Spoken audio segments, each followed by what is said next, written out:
Well, hello and welcome to everybody that's joining us on Facebook watching live. This is our fireside chat about challenging Asian stereotypes and myths. This event is hosted by ACEL National Office, which consists of ACEL Phoenix, Las Vegas, San Jose, Arizona State Collegiate Chapter, Southern California, and the University of Arizona's chapter. My name is Anita Malik, and I will be your moderator for this very important conversation this evening. A little bit about me. I myself have a tech and journalism background. I'm currently the Chief Operating Officer of a legal technology company called Lawlytics. Formerly, I was the Democratic nominee for Congress in Arizona's 6th Congressional District, and also the founder and editor of the former East West magazine, a national print publication about the Asian American experience. I've been involved with ACEL for over 10 years now, and it's been incredible to see how the organization has grown, and we continue to support and uplift Asian American professionals. And I'm very, very happy to be here with you all tonight. So tell us in the comments a little bit about you, if you are watching, where you're from. We'd love to know from which ACEL chapter you're from or just where you're viewing. We appreciate all the guests that are tuning in tonight for this important conversation.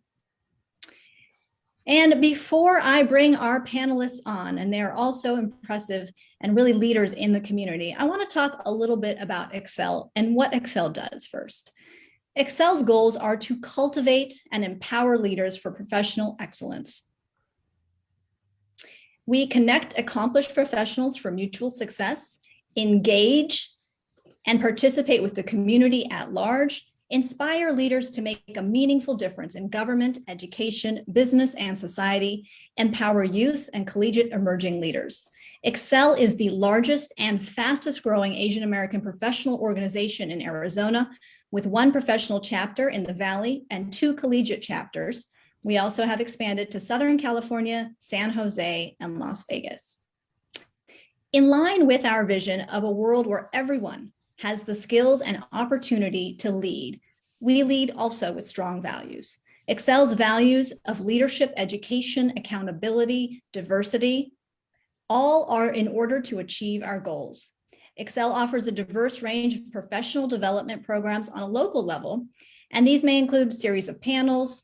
We do workshops, seminars. ACEL also engages its membership in community activities and ongoing mentorship programs, cultural awareness, and professional networking events. If that all sounds interesting to you and you'd love to join, we'd love to have you. Please feel free to send us a message, reach out on the website, or actually reach out in the Facebook comments right now, and somebody will get back to you. We would be very happy to have you a part of the growing organization. And now on to tonight's featured conversation. This May, as many of you know, is Asian Pacific American Heritage Month. It's a time to celebrate and to pay tribute to the contributions from the generations of Asian Pacific Americans that have made history here in America, that have made our society, and that have impacted our culture. But however, during the crisis over the last year, we have seen what has happened with COVID. We have seen an increase in Asian discrimination and racism. And for this session, I want to welcome Lisa Sun, Kenny Ho, and Janice Shimikubo to share their insights on the model minority myth, as well as the history of discrimination that Asians have encountered and how Asians have persevered through the racial judgment that we've experienced. And so to get started today, I don't like to give lengthy introductions and read bios to you all. We really want to make this a conversation. So I'm going to let our wonderful panelists, who again are all leaders within the community, reach out and express to you a little bit about their background, who they are, and then we'll dive into the conversation. So Kenny, why don't we start with you? Tell us a little bit about your background. Yeah, just to keep it short. I'm an attorney in Phoenix, Arizona, and I do primarily commercial litigation, insurance, and insurance coverage at the law firm of Christian Dichter and Sluga. Great, thank you so much for being here with us. And Lisa? Hi, thank you for having all of us. My name is Lisa Sun. I'm actually a community activist. I was the former candidate for the State House of Representatives for the state of Arizona. in 2020. I'm currently the second chair for our district LD19, as well as the former vice chair for the Central Region for the AAPI caucus. Thank you, Lisa, for joining us today. We're very honored to have you. And Janice. Hello, everyone. I'm Janice Shimikubo, and I was born and raised in Chicago. And I went to school to be a social worker because I always wanted to volunteer and give back. And I realized I couldn't feed myself and save the world. So I went back to school for an MBA and ultimately worked for the 3M company in sales and marketing and moved into telecom and finally at Comcast. But throughout my career, I volunteered on a number of different levels. And so ultimately I served on the board of directors of the YWCA of the USA, the American Marketing Association. And I've also had opportunity to be in different fellowship programs. There's an awesome Asian Pacific American Women's Leadership Institute fellowship that I was a part of. But most recently, I volunteer as a board member for the Japanese Friendship Garden of Phoenix, and I serve on the City of Scottsdale Human Relations Commission. Thank you for having me. Thank you, Janice. We are honored to have you as part of this conversation. And really, as you heard about all three of our panelists, that's why, again, I'm so excited for this conversation because they all bring such a different experience and perspective. We're all unified in one way, but we also have different stories to tell. So this will, we'll kick off on that note, really. I really want to start with your personal feelings, your own experiences or experiences you've seen with family or friends, or what you want to bring to this conversation about the effects of discrimination and what you're seeing. Lisa, would you like to start? Yes, I think the shared experience within our AAPI community is pretty much similar. We've all been exposed to discrimination and remarks, but in the current atmosphere, I think the visceral, the comments, and the blatant discrimination and racism is unfounded. It's something that is in some ways bringing us together, but wishing under different circumstances, of course. So I am honored to be here tonight with all of you to discuss further about the concern within the AAPI community. Kenny, I want to move to you and kind of, again, your personal feelings, but also and experiences, but also, do you feel in this era, the news and we say the reports, we know it has increased, but it's also been simmering for a long time. There's a lot of history here and we'll get into that more. In your opinion and in your experience, do you feel this more now? Like a lot of issues, especially with social media, it's just come to the forefront. It's always been happening, right? It's just now it's on our telephone or it's on our phone screens.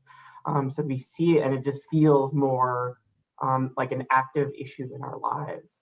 So I think the big thing is I just didn't realize how tired physically and emotionally I had become because of all of this stuff. And it takes a moment of self-reflection to realize, the impact it's having upon us. We've had a long year with COVID, separating ourselves and social isolating. And then just to kind of compound all the social justice issues on top of it, it was really tiring. But I'm glad we're having this discussion. Yeah, you're right. With COVID draining everybody so much, this is the added layer for the AAPI community. And yeah, I think this conversation, we're hopeful it is going to help so many, and we'll continue to chat.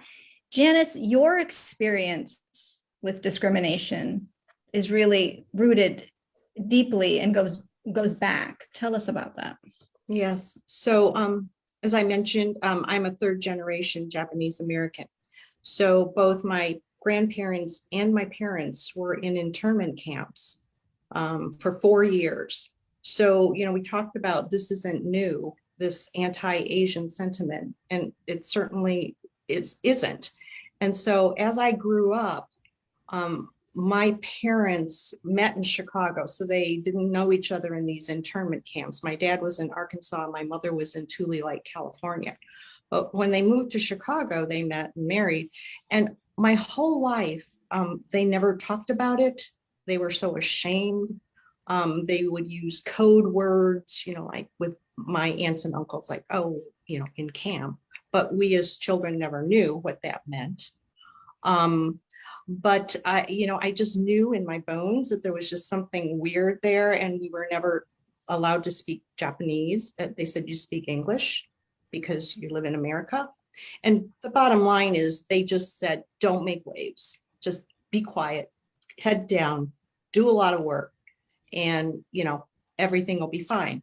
But obviously, as I grew up, and again, think back, I'm a little bit older than the rest of the panelists, but Asian immigration really didn't start maybe a big time, right? Because there were all these exclusion acts. So until 1965 in the 70s, when more Asians came to the US. So as I was growing up, there were not that many Asians in the community.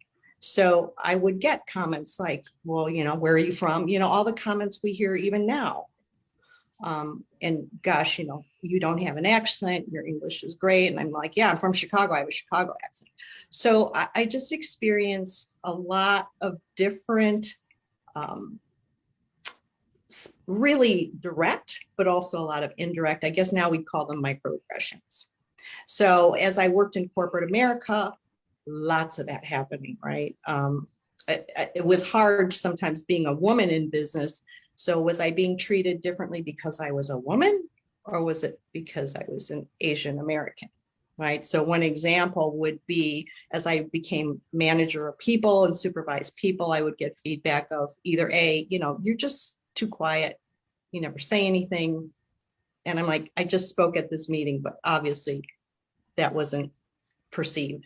Or I was the dragon lady, like I was the one cracking the whip, or the tiger mom, whatever. So I could go on and on, but those are just some examples of what I went through. I have to say that it's better now, but it's not gone away. It's still there. It's underlying, it's pervasive. Yeah. You brought up work. And so I'm curious, Kenny, Lisa, if Lisa, you and I have a shared experience of being on the campaign trail. I'd be curious to hear how you felt it did or didn't impact that, as obviously Asian Americans still need to have more prevalence in politics. So, I'd be curious to hear that. And then Kenny as well, kind of, have you seen that impact you in the workplace? So I don't know who wants to go first, but. Lisa, you want to go? Okay. I mean, I guess you alluded to the campaign trail, and definitely being in the district that had 0 Asian people, at least the party that I was representing, and also having 2/3 Hispanic and the largest district of African American, residents. I was pleasantly surprised how they actually did, open their doors and sign my petition when you have a face-to-face conversation. But the fact that the response was, why are you running? It's almost kind of like, they've just never seen someone like myself, running for public office in their community. So that definitely, took them back. But it was just a great opportunity to have that dialogue. And it's so important to have that, because we don't see that in our history. We don't see that in our academics. We don't even see that in our workforce, unfortunately. So to create your own, I would say, is the model that I would go on in current time. It's a let's create our own platform.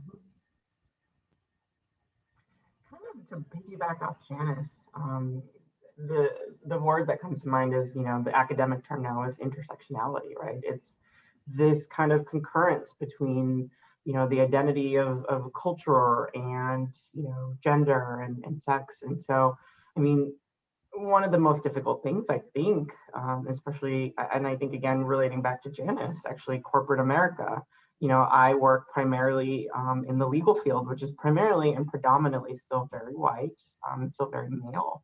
And so there is a lot of just being perceptive of the way that other lawyers, the way judges, the way that even clients are perceiving you. as an Asian American, as for me, an open member of the LGBTQ community, it's already like, well, he's not going to be a good lawyer, right? Because he's not going to be he's not going to be as masculine and as intense as, you know, we traditionally perceive or want lawyers to be. So that's been a really interesting background in my career. I've never tried to let it hold me back, but it is something I'm very cognizant of. Have you found any ways, and obviously our audience is from different backgrounds in terms of career and profession, but any ways to specifically overcome that, both from the AAPI side and the LGBTQ side, and to counter some of those assumptions that, you know, when you maybe walk in to a courtroom or you're just with colleagues? Yeah, you know, one of the best things that I found, and I'm still a pretty young attorney, maybe 6 or 7 years. I had the fortune of working for an amazing minority-owned law firm. She was exceptional, and it really gave a sense of mentorship. And there was a sense of ownership. And I kind of emulate myself after that. So I think that's one of the ways, just really finding mentorship. It doesn't have to be somebody within your same cultural context or that or this, but really having mentorship, I think, really helps.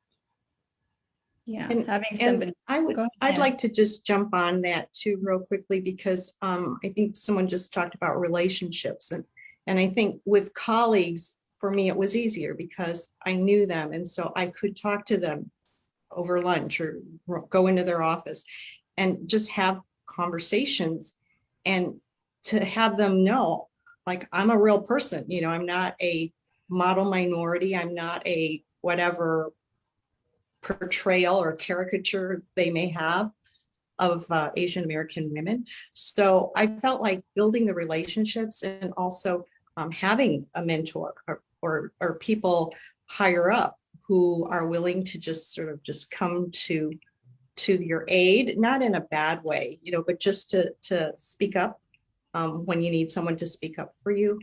And then when I was in sales, so similar, I guess, to Kenny, in the sense of when you're with clients, right? They don't know you, they meet you one time. So that one is a little bit harder. I don't know that you could change a perception just in a short meeting.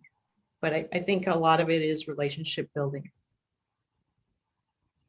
It really is. I think you all hit on some really important things, which is finding that person that can guide you, whether it be AAPI or just a person of color that's kind of gone through these experiences, speaking your own truth, your own platform, and owning that as an individual, even though, yes, we're all, you know, you're AAPI, but you're in this individual as well, and really breaking through that model minority myth, which is kind of where I want to take our conversation next, is to that myth. We hear it a lot. You hear the phrase, it's a phrase, a keyword. But I wanted to see if we could dissect it a little and talk about the impacts it has, but also where does it come from? I don't know that everyone that's watching today understands kind of the deep roots of the model minority myth. And so, Janice, I know, you know, some of this comes out of your family experience with the camps. Do you want to touch on that a little bit? Yeah, I would, because I know that there are some really quantitative and factual pieces of data related to the model minority myth, but I want to talk about it maybe a little bit more personally, because I do remember, so again, remember my family said, you just work hard, keep your head down, you know, don't make waves. And then, so of course in school, oh, you know, you're such a good little student because you don't cause trouble and you do your homework. And so there was that. And then as I got older, I realized after getting out of college, and I have cousins and, you know, my aunts and uncles, and they would all get together and they would say, oh, well, you know, our children are doing so well, right? So they were so proud. And all of a sudden, you know, there was some media coverage about the model Asian minority. And I think that my parents, my aunts and uncles were just really so proud of it. And they drank the Kool-Aid. So I think part of that came out of, you know, maybe it was society just looking at these, again, maybe these people that came out of camp, you know, and saying, wow, they're so passive, they're so quiet, and, you know, we can just control them by labeling them a model minority. personal perspective. Mhm. Yeah, well, I mean, that piece of it is in some ways, I think, generational, taking that as a pride. It's a model minority versus now coming forward and seeing the damaging effects of that myth, because it is a myth and it prevents the AAPI community from being seen and heard, and when it comes to policy and so many different areas. Lisa, you really have a lot of history here and the data of really how institutionalized this is. Tell us about that. Yeah, and I always love to hear stories about the encampment of the Japanese, due to the fact that this is the last generation that we will hear it, directly, unfortunately. And it's so important to instill that in our AAPI history, either be in school, in academics, or even in the media. But just to support what Janice was saying about the model minority myth, is that it really did start during the Reconstruction era of in the 1800s after the Civil War, because after the free of the slave, they needed more labor. So they went to the Chinese, and when they came over, they realized quickly that this is not a very profitable way to make a living. So they quickly switched to become merchants.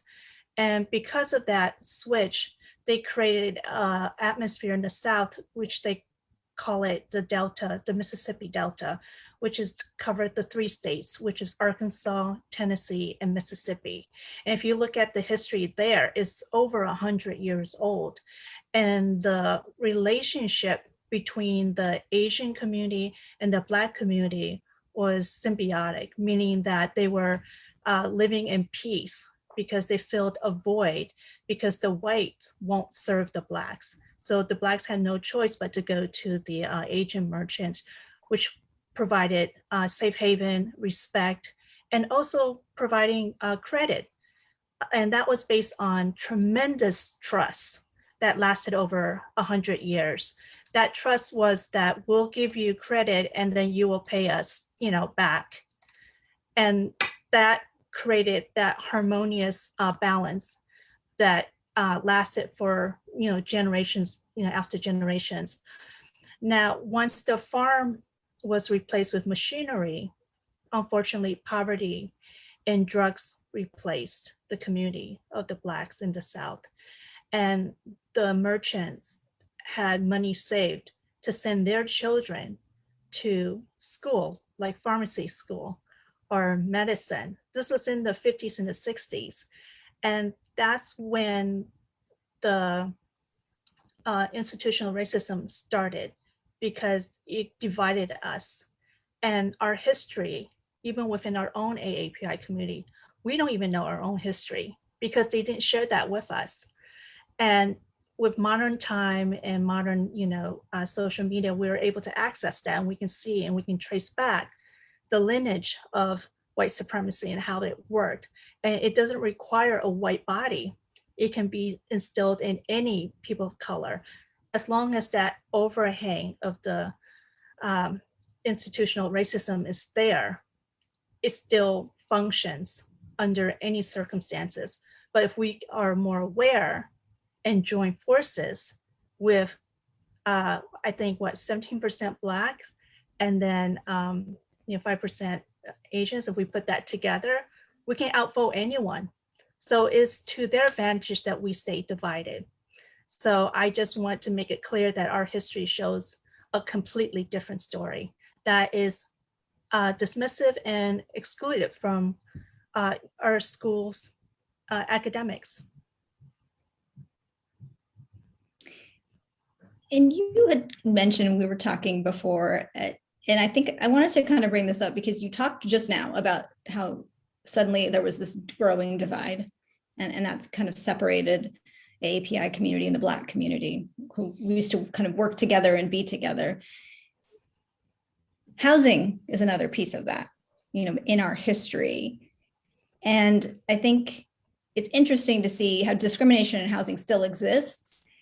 Mm-hmm. In Asian American community, it's kind of been at different points of this. So if you look back, it separated us further with other communities of color, right? Because certain people weren't allowed to purchase homes and others were. Model minority myth now preventing Asian Americans in housing today. There's discrimination and people aren't noticing or paying attention, again, eliminating us from the policy conversation because, well, there's nothing, everything's good with you guys, right? Yeah. So what you a little about that, yeah. So that's the second layer. That was the first layer, was the Reconstruction era. That was one leg up because we were able to, have, a job being a merchant, whereas the Blacks didn't because they didn't get the loans. So the second layer came in with the same weaponry that they used was lack of loans. The FHA in 1934 created the redlining. Therefore, nobody could buy homes. But because the Chinese had savings from their businesses, they were able to buy homes, even though technically they weren't allowed. And then after World War II, the Japanese Alliance did a great job pushing for housing rights for the Asian community. But unfortunately, for the Black communities, they weren't able to buy homes until 1968. And even when that was allowed, they were still being discriminated because their insurance weren't being covered. And there were a lot of discrimination that wasn't being discovered and investigated. It was overlooked. And the Chinese communities and the AAPI communities forged forward in equity from the homes that they bought. And that was about 2 to 3 generation gap. And that really catapulted us into that myth, the model minority. And that definitely seared that division moving forward because it was lost. That generation was lost. The history was lost. It wasn't exposed. It wasn't taught. They were used as propaganda among our politicians. Kenny, talk to us about, we've talked a little bit about the historical aspect of this myth. We've talked a little bit about some of the policy aspects and how that damaging effect, but let's talk about the day-to-day damaging effect that happens. We talked earlier, your experience in the workplace, but in what other areas do people not recognize how damaging that assumption or that myth can be? Growing up, I feel like I aspired to it in a way. I wanted to do academically well. I wanted to do all the things, but one of the things that was really interesting, and I didn't think about it until kind of thinking about this program actually even, was the impact of how it has on people that maybe don't fit that mold, right? As Asian Americans, and don't fit the academic excellence mold, and don't find what they want to do and find their kind of passions until later in life. How damaging is that to be like, well, I'm just one of those dumb Asians, so I think that's an interesting point right there. But I think the day-to-day, I mean, the model minority, right? You think about all the general assumptions of this monolithic term of what an Asian is, right? We are quiet, we are hardworking, we are subservient, we are collective rather than individualistically minded. But I mean, we make references then to the bamboo ceiling, right? In corporate America, that those basic assumptions of the model minority actually hurt us from ascending to higher levels. Can I comment real quick, Anita, about the damage on a day-to-day basis? Because I've recently been on many Zoom, as everyone else has, webinars, but there was one in particular that struck me, and it was an Asian Pacific Islander group, but many of the representatives were Cambodian and from different other countries that are not represented, Hmong and Laotian, and they are the most recent immigrants. So, they're speaking their first language, right? So English is a second language. So they're being cut out of healthcare. They're having it, and it's my understanding in at least the speaker from the Cambodian community, a woman, was very concerned because there's domestic violence. It seems like it's fairly prevalent, and they're not getting noticed for whatever reason. Maybe it's the model minority myth, how you're not going to beat your spouse or whatever. So I think that it's in so many areas of life, right? Just education, healthcare, social services. Again, I think that was your point, Anita. If you're an Asian and you want to get Section 8 housing, are you going to be turned away, or just like, Anita, get out of here? So I think it just happens everywhere. And I also heard this other statistic that I think 85% of the AAPI, I think this is true, is composed of like 6 ethnicities. So, Chinese, Indian, Korean, Japanese, but there are like more than 50 ethnicities. So that leaves out a whole bunch of other AAPI people. So there are, as we know, the income gap is huge. It's one of the biggest income gaps of any minority or people of color group. And I'd like to add on to what Janice just mentioned about the diversity within the AAPI community, is that there is over 20 ethnicities within the AAPI that takes up the majority. And even within our own AAPI community, there is a division. A lot of the Pacific Islanders don't feel included when it comes to the AAPI issues. They've always felt marginalized within our own AAPI community. And if you look at New York City, the studies have shown that the AAPI community is the lowest level in economic structure because of their poverty line is below. And if you look closer, it's not the Chinese, it's not the Japanese, it's not the Koreans, it's the Pacific Islanders, the Cambodians, the Laotians, the monks. Those are the ones that are below poverty. And that has to be addressed even within our own AAPI community, that there is a certain level of division and discrimination. And how do we include them into the AAPI conversation, the movement, when they've always felt marginalized even within our own communities. So I just want to add that with what Janet just mentioned, which is a really great point to bring up. Yes. Yeah. I want to take a minute for those of you that are watching on Facebook Live. We appreciate it. And if you can we're going to get to Q&A soon. So if you want to put some questions in the comments, we'd love to have our panelists answer those questions for you. You all touched on such important topics here with really the effect on mental health, domestic violence, the topics that are going not addressed, right? They're going unaddressed in our society because of this myth and this intersection of model minority with permanent foreigner label, which is what we see with the immigrant communities, the first generation coming in.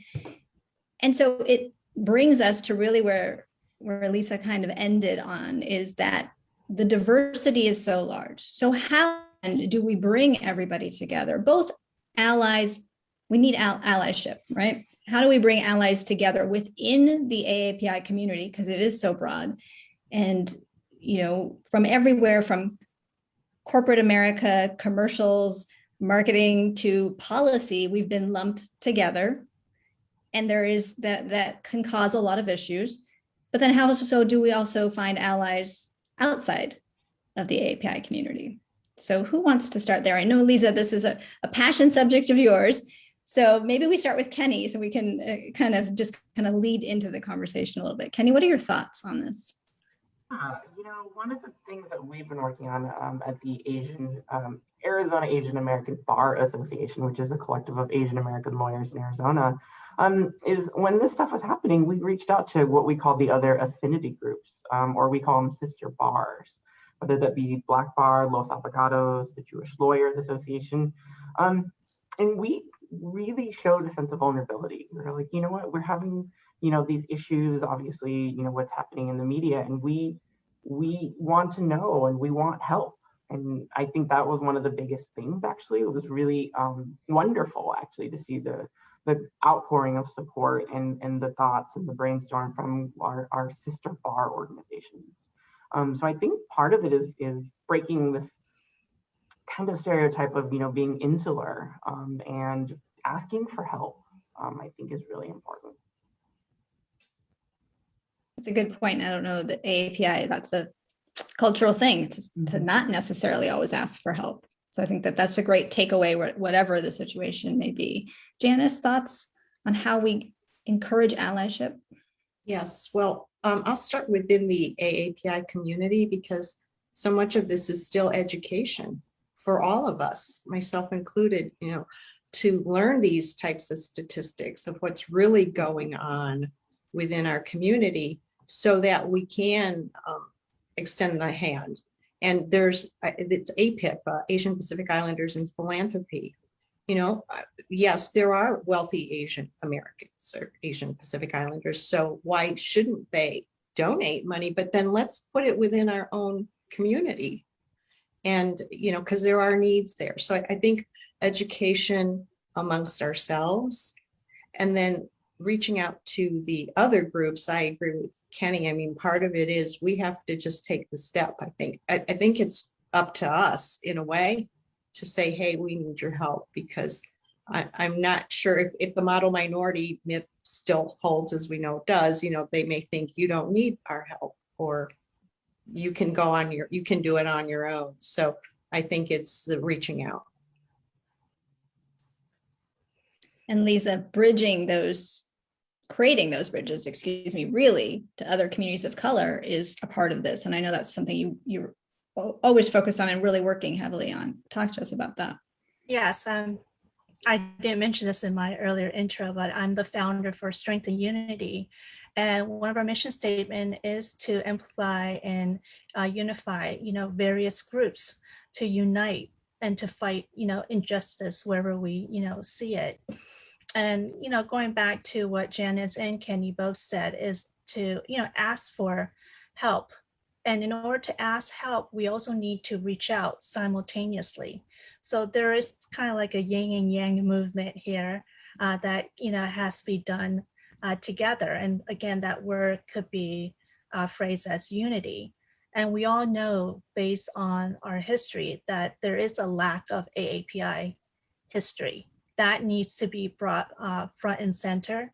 That requires every one of us within the AAPI community to self-educate and to speak out, and to do more. And that could be in different forms for various communities. It could be sharing stories and vocalize it more, like Janice is doing with her family story, whereas her parents were ashamed of. And I'm sure she doesn't carry that herself. She's bold and outspoken about her experiences. These things needs to be shared on various platforms, creating our own platform, and to ask our elected officials to pass legislation and statutes that enforces awareness and education within our education system in our society at large. So there are so many things that we can do, but what's really important is to understand our history, is that the AAPI community has always shown up for injustice. Yuri Koshiyama, that was with Malcolm X. Martin Luther King united with the peace activists of a leader, Thich Nhat Hanh, to fight against the Vietnam War. There was a Black Army of the United States of America that sided with the Philippines during the Philippine-American War. So there are just so many deep, rich stories that we're not telling each other, and that we need to start saying those stories and sharing them. So again, we had to step up, do more. That requires more self-education and demanding these stories to be shared. And lastly, I just want to convey that allyship really does start from within. We do need to look at which group is at the bottom of the totem pole. I mean, I'm an immigrant. I came here at a very young age. My first impression coming to this great nation was that there was a hierarchy. The whites were on the top and the blacks were at the bottom. And unconsciously, we wanted to strive to be white. And with all honesty, we need to acknowledge that and say, you know what? We need to change that unconsciously or consciously. And to say, who are at the bottom? It's the Black Lives Matter. And what's even worse is the trans Black population. And if we can speak up and allyship with the bottom instead of the top, the momentum and the outcome will be the greatest. It's very powerful. Go ahead, Kenny. Yeah, a question, Lisa, and I loved it. One of the things I'm wondering about for allyship, and what's probably the most difficult thing, is how do we de-weaponize the model minority myth then? You know, there must be, and I can't speak for any large group of people, but I'm sure there is a sense of resentment, you know, towards the AIP community in that sense, right? Because we've tried to align ourselves so much with them. So I mean, after this platform, I want to take Anita, I want to take Kenny, I want to take Janice, and have another discussion with the Black communities and to discuss the animosity between the two groups, which is the majority. And what we need to say to each other is that it's time for us to stop playing tit for tat.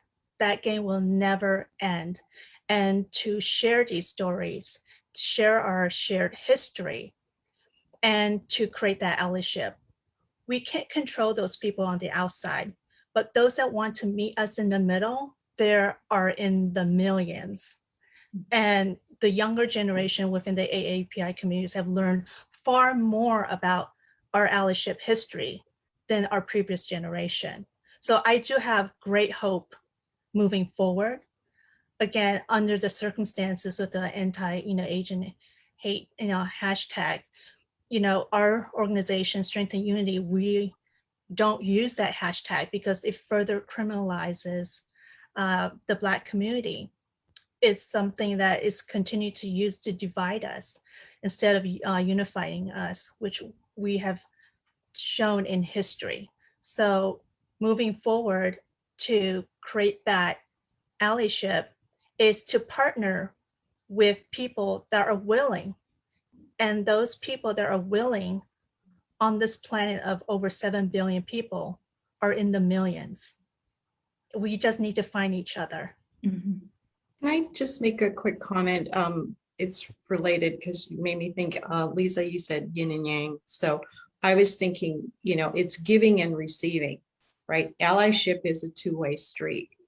So yes, we need to ask for help, but the question I ask myself is, what will we share in return, right? So I think it's our voice, right? So we as AAPI have to realize we do have a voice and we can make a difference collectively, because again, you can't have a partnership without the give and take. So I want to remember that. Mm-hmm. Spoken from our most wise speaker panelists. We have a little bit of time to take a few questions. So we have a couple, and I want to start with this one because we were talking about the difference between the generations, really, and kind of how this all comes together. So it can be hard. The question is, it can be hard enough to talk with kids about racism in general. How do we start? How do we educate that youngest generation about all the things that we're talking about?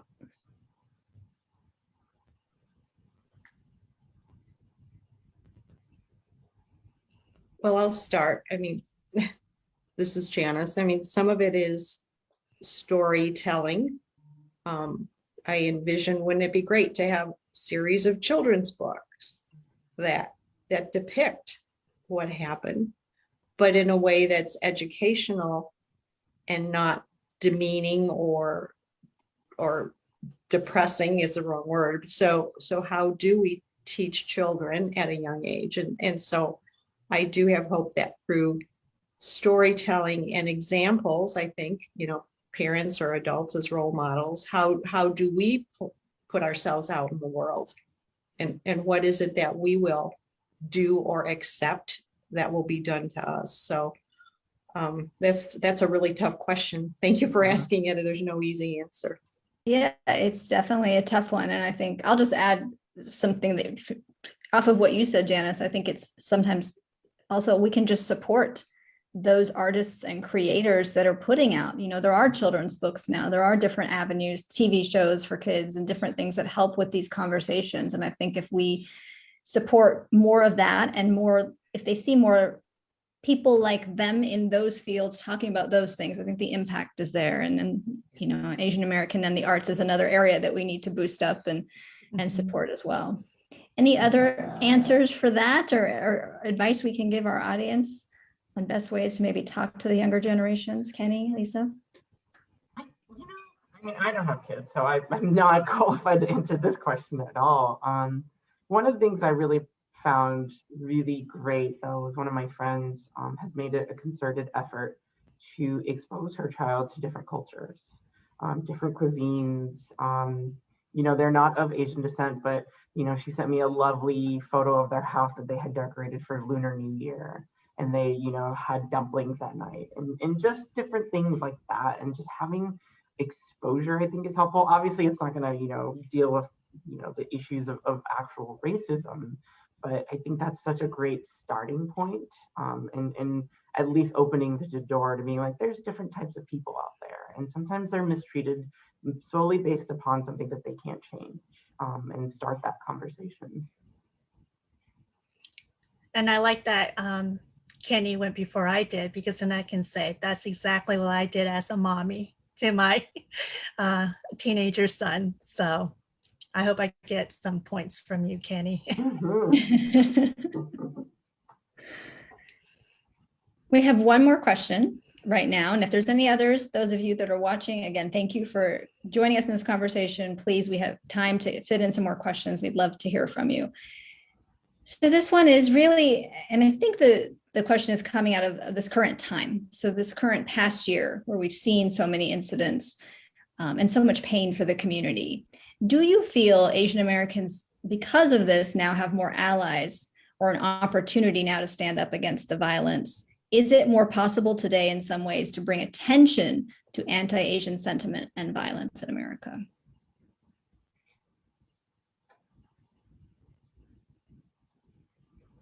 Kenny, thoughts? Yeah, we're living in the social media age. We're living in the age where kids now know how to use social media better than I do. I don't know how to use TikTok at all. I've not even delved into that world. But I think just being open about it and talking about it, and again, I think sharing experiences, it's very fascinating to tell your friends that, it's not unheard of when you were growing up to say, go back to your country. And they'd be like, oh my, like, who said that? Or who even thinks that's okay to say? And you kind of have to clarify, like, no, that's kind of what people said, I think being open and sharing your experiences, and it is probably the most effective tool. And again, it's right in front of us now. We can see it every day. I'd like to jump in on that one too, because I think, as Lisa pointed out a while ago, is, it's unfortunate that these hate incidents are happening, but there's the silver lining, or the blessing, is there is so much attention. So I am very hopeful that, there is such a bright spotlight on this issue.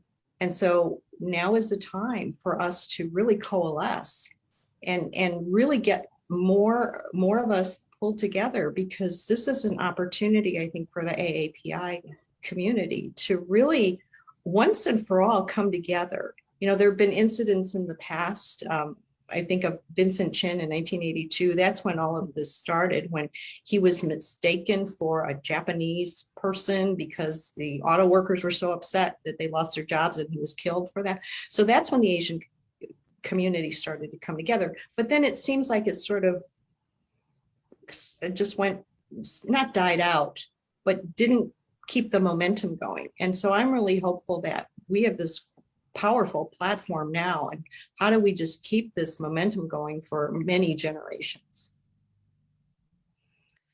Yeah, I mean, you mentioned about the Vincent Chen situation, and you can see other groups falling in the same scenario, with the Sikh being mistaken for Muslim during the 9/11 event. That's our most current discrimination against the AAPI community. I mean, we started off with the Chinese Exclusion Act, then we had the internment camp for the Japanese, and then the Muslim ban. The question is, what can we do to prevent the fourth incident, historically speaking? And what we're doing now is very crucial, is to continue that momentum with our voice, as Janice mentioned.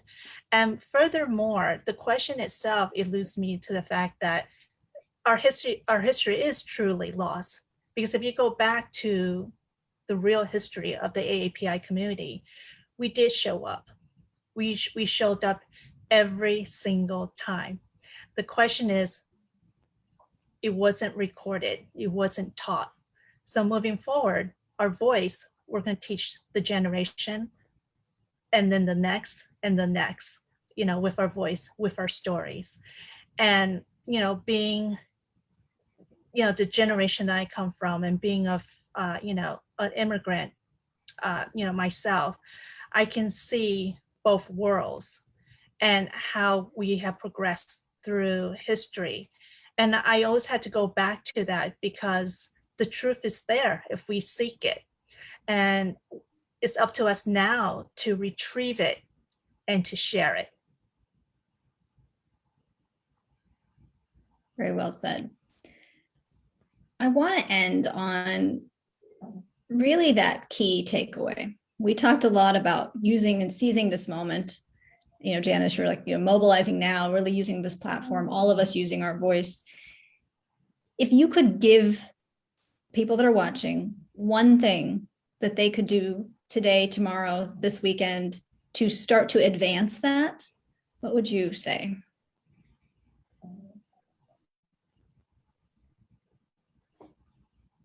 I'll go first for once.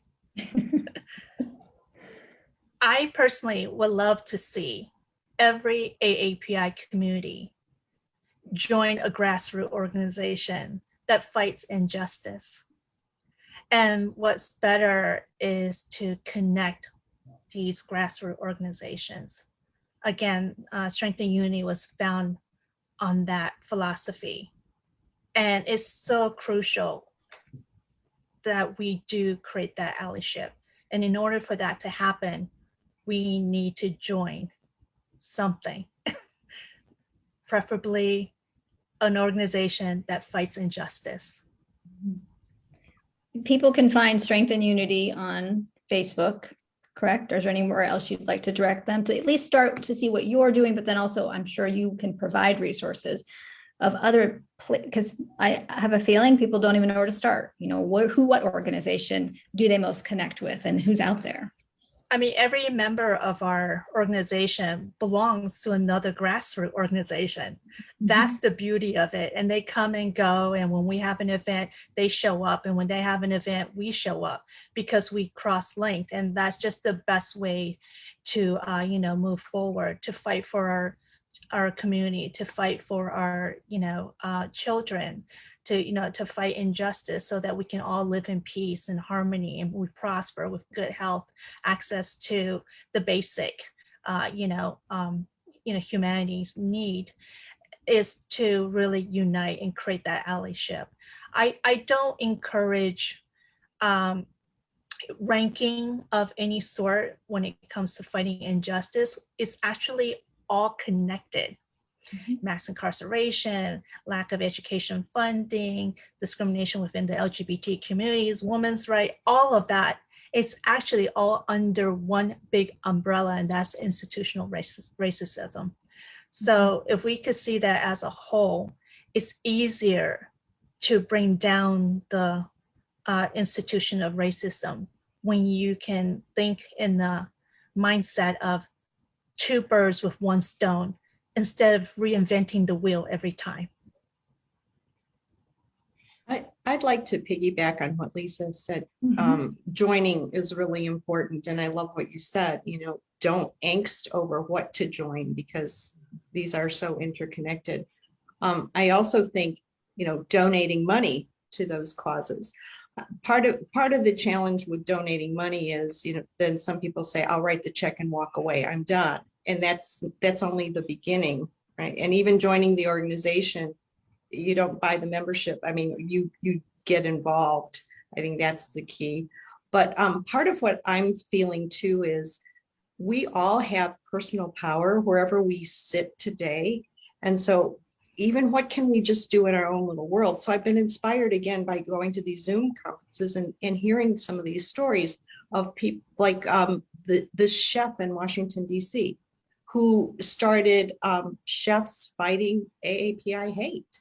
And so they're doing these fundraisers in New York, San Francisco, and Detroit, where my daughter lives, and they're sold out.